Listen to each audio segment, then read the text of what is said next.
Hey guys, got an email from one of our members. He said, Alpha, yo, I got a problem. And I said, what's that? And he said, my chest muscles are not symmetrical. One chest muscle looks a little bit bigger, is a little bit more rounded. The other one just is shaped a bit differently.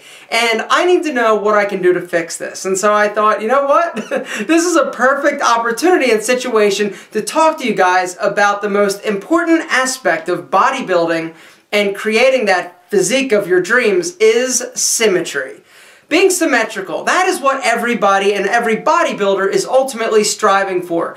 You don't want to have just some big, huge biceps and little skinny legs. You don't want to have a massive chest and a little back. You want everything to balance. And symmetry is the ideal that every bodybuilder and person who's lifting weights to enhance their body is striving for. My all-time favorite bodybuilders, as far as symmetry is concerned, are Frank Zane,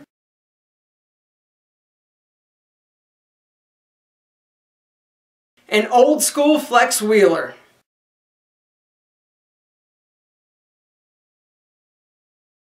These guys had perfect shape in my opinion. Frank Zane without as many steroids as Flex Wheeler, but who am I to judge? But oh, just for the record, for those of you who think that professional bodybuilders who tell you, or bodybuilders that compete at the NPC or higher level, if anybody ever tells you they're not doing drugs, they are lying. Somebody once said that a professional bodybuilder stepping on stage without steroids would be like Miss America entering the Miss America pageant not wearing makeup. It just doesn't happen. But anyway, back to symmetry.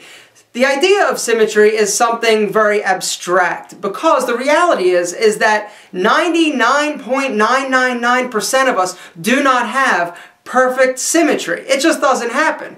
And for me, it's a simple little thing to show you. I actually look at my fingers, my fingernails.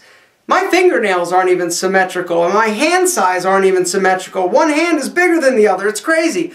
But that also goes for other body parts. I mean, I've got one chest that has a line, I've got the other chest that really doesn't. One calf is bigger than the other and has better definition, and one bicep is actually a little bit bigger. But the idea is that through consistent working out, your body is going to get as close to perfect and close to symmetrical as possible. One big thing that I see a lot of guys doing that really shouldn't be done is somebody will be like, yo, Aaron, my right bicep is bigger than my left bicep, so I'm thinking I should use a lighter weight in my right and then go heavier in my... Here's the deal. Just lift. Don't sweat it. Don't try and compensate. Just lift. Eventually, the lagging muscle groups will catch up. It just happens. I don't know why, it just does. When you first start, a lot of times one side will be dominant. But as you work out with consistency, your left gets just as strong as your right, and everything sort of just works out. But yes, symmetry. It is an elusive beast, but my friends, know this, that the majority of us, 99.999% of us, are not symmetrical in some way. And so the idea is to just keep doing it. You're going to get as best symmetry as you possibly can, but also that requires you to work every body part equally. I know you love doing chest. I know you love doing biceps, but you still got to do back, you still got to do tries, you got to do shoulders, legs, everything. Everything needs to balance. Just like when we build your wardrobe and we tell you and talk to you about what kind of cuts and sizes and style it needs to balance, so does your workout. So guys, symmetry, it's obtainable, but not very likely.